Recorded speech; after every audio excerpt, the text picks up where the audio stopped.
holds the key to a better understanding and accommodation with our environment. It equips us with the skills required to deal with the world. Education holds the key to the prosperous and happy Ghana we all want and deserve. Luckily, there's consensus amongst us on the need to provide quality education to all of Ghana's children. If I'm in a hurry to ensure that every child born in this country attends school from kindergarten to senior high school. In other words, that is the basic education that each child is required to receive. We intend to reform the basic school curricula with emphasis on literacy, numeracy, and creative skills. And just in case there's anyone left in this country who has not heard yet, free SHS starts with the 2017-2018 entrance into the public SHS.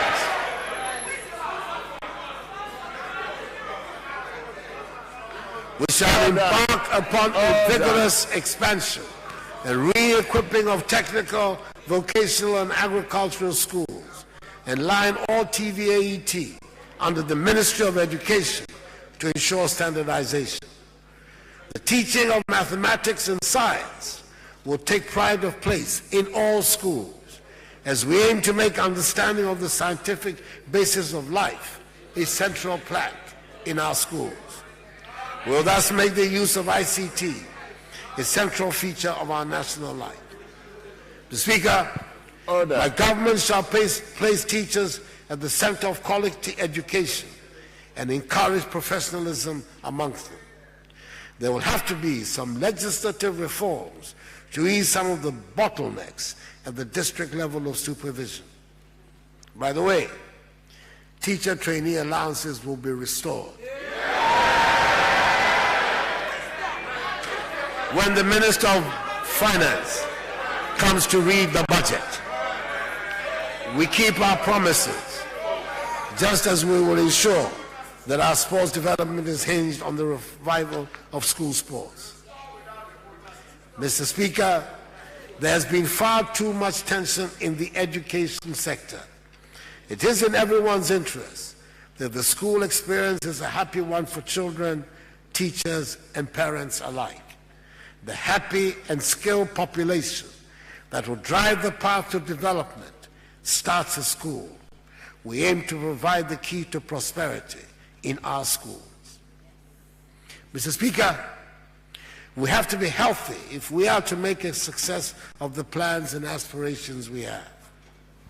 The National Health Insurance Scheme remains the best option we have devised to ensure that as many people as possible have access to health care in our clinics and hospitals. The scheme is not in a good state, and there are too many providers that are owed money. They are threatening to opt out and stop offering their services to the most vulnerable in our society. We shall restore the National Health Insurance Scheme to good health.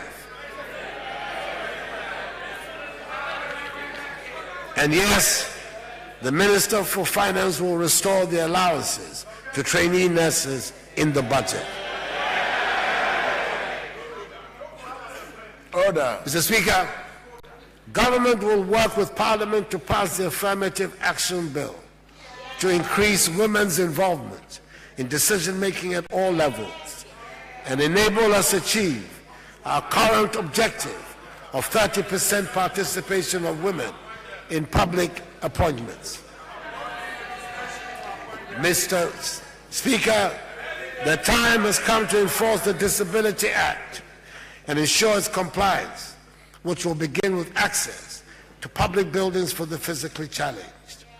The Minister for Local Government will also see to the implementation of the District Integrated Social Services Program for children and families and vulnerable adults.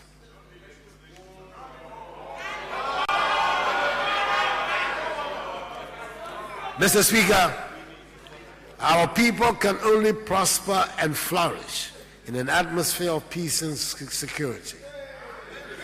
Safeguarding the sovereignty and territorial integrity of the nation is critical for our progress.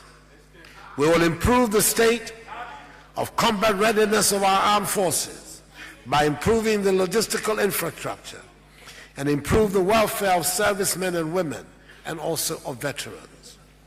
Our armed forces remain one of the best organized and most professional in Africa. Mr. Speaker, I bring you greetings from the Gambia, where I was a guest last weekend at the inauguration ceremony of President Adama Barrow. Order! Order! Order! Ghana should always take its membership of ECOWAS seriously, as its viability advances our national interest. One of the first issues that came to my attention as soon as I assumed office was the request from ECOWAS to send a military contingent from Ghana as part of the ECOWAS mission in the Gambia, ECOMIG, to help to resolve the post-electoral impasse in that country. Senegal was to provide 3,150 troops, Nigeria 509, and Ghana 210 troops. I assented to the request as it involved large issues of regional stability and the preservation of democracy and rule of law in a member state. Ghana sent 208 troops. The mission succeeded in creating the necessary environment for the rule of law to be maintained and for the rightful transfer of authority to the newly elected president. I saw with my own eyes how popular that event has been in the Gambia and how popular is the ECOWAS mission. Currently, ECOWAS has now put forward a new mandate which involves reducing the force to one of 500 soldiers intended to be a stabilization force. As from yesterday, 20th February, Senegal will provide 250, Nigeria 200, and Ghana 50 troops in the force. Presently, Mr. Speaker, about 3,000 Ghanaian soldiers are involved in peacekeeping operations around the globe. We need to do more to keep their morale high and empower them. We have decided that they should be paid their allowances at post and not on their return. I'm glad to say that this new regime of payment has been applied to the case of the Gambian deployment. Mr. Speaker, it gives me great pleasure to be able to inform the House that the outstanding arrears of $13 million for all peacekeeping personnel have been cleared by my government. And the contingents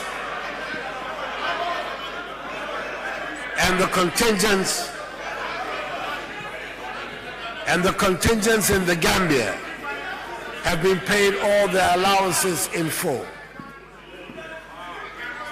And the contingents in the Gambia have been paid all their allowances in full.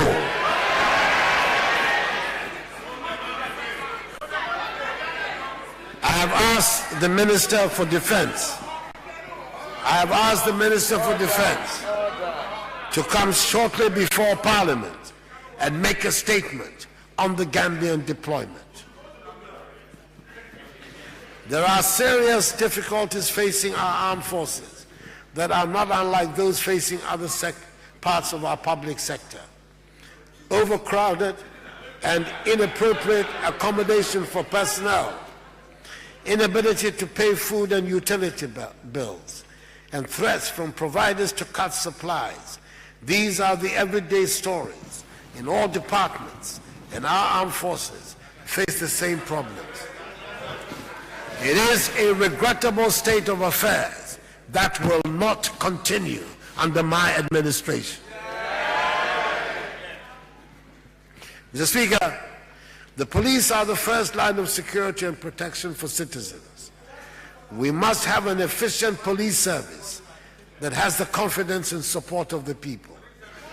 I am determined to give whatever support is required from government to ensure that we have the service that the people of Ghana deserve. We must get a more professional police service where recruitment and training practices are of acceptable international standards. We shall continue recruitment into the police service with the aim of meeting the UN ratio of 1 police officer to 500 civilians and also ensuring gender equity. All of us, Mr. Speaker, are agreed on the Ghana we want, a prosperous, united, and peaceful country. Some countries have made progress in the economic field and achieved some of the results we desire. I have listened with incredulity as some amongst us have advocated the harsh methods that appear to have helped some countries achieve rapid progress. Some amongst us seem to be flirting with the concept of authoritarianism and romanticizing it as an acceptable price to pay to achieve rapid development.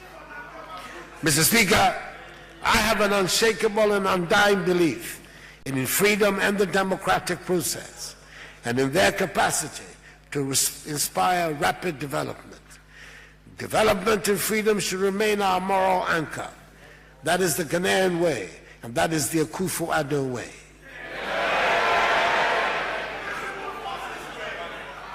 Mr. Speaker, the rule of law should remain our guiding and unbending principle. Those of us in public service should acknowledge that corruption is one of the biggest concerns to the people of Ghana. It is the one subject on which a surprising number of people are willing to tolerate a waiver of due process. This is because, unfortunately, public officials are in danger of losing the confidence of the people in the fight against corruption. There is a perception that all public officials are part of a great scam to defraud the public and that they protect each other. It is in everybody's interest that the fight against corruption is transparent and has the support of the public. Mr. Speaker, the Office of the Special Prosecutor has been shown to work in other places, and I shall be bringing legislation before the House for its rapid establishment. I am satisfied that the office will be established in a manner consistent with the Constitution. In like manner, I shall propose for legislation amendments to the current asset declaration regime to make it more effective. Mr. Speaker, the people of Ghana have voted for change. All the various arms of government should recognize this strong desire on the part of the people for change.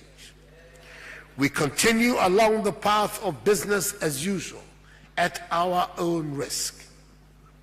Mr. Speaker, my personal belief in and adherence to the concept of the separation of powers is well known, and I do not intend to interfere in any way in the affairs of Parliament or the judiciary. But I'll be failing in my duty if I fail to say what needs to be said. Mr. Speaker, all three arms of government, the executive, the judiciary, and the legislature, need to take cognizance of the clear desire of the people of Ghana for change. All three branches must change the way we do things. I ask this honorable House to take a candid look at itself and consider changing the way it conducts its business, if needed.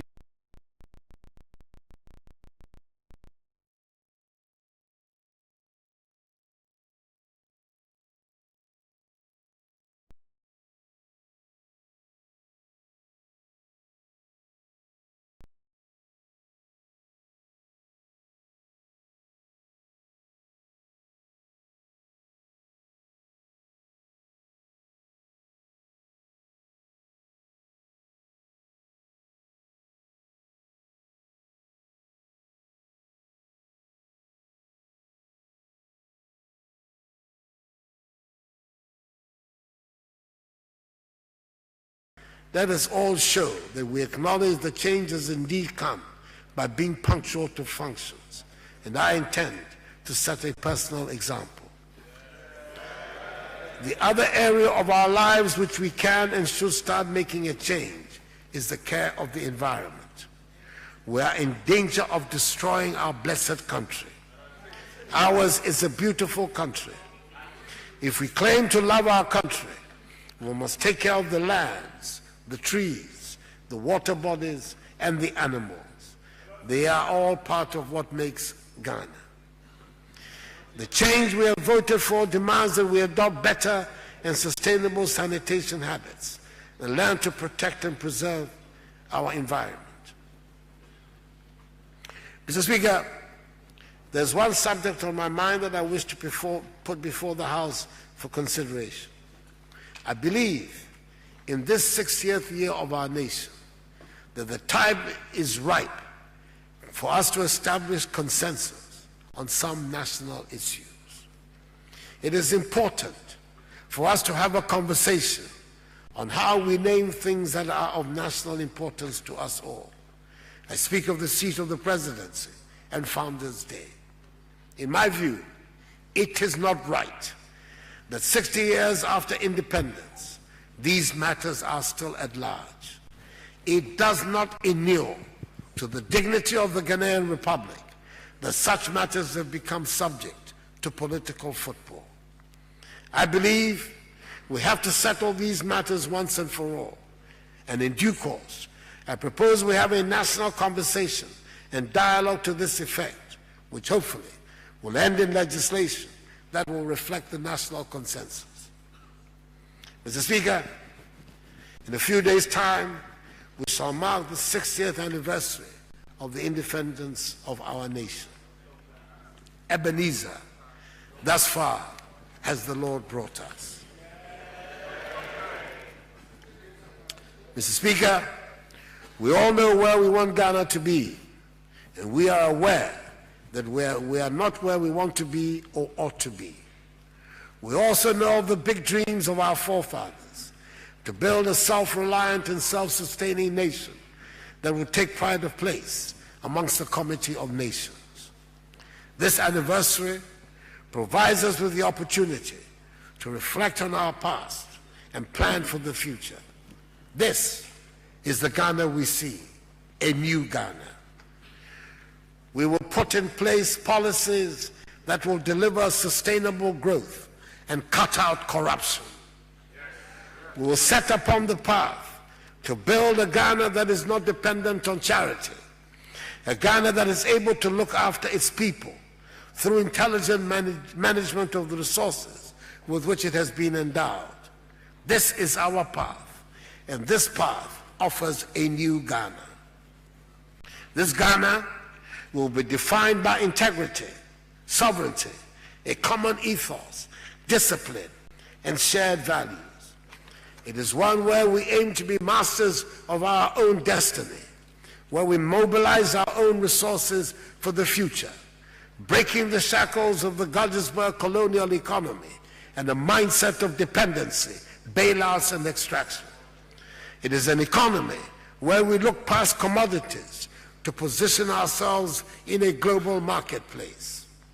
It is a country where we focus on trade, not aid, a handout, not a handout. It is a country with a strong private sector. It is a country that recognizes the connectedness of its people and economy to those of its nation, of its neighbors. This requires a forward-looking vision for our country, enabling us to confront our challenges and embrace our opportunities, not one fastened in the rear-view mirror. It is a Ghana beyond aid. Mr. Speaker, thank you, and may God bless our homeland Ghana and make her great and strong.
done.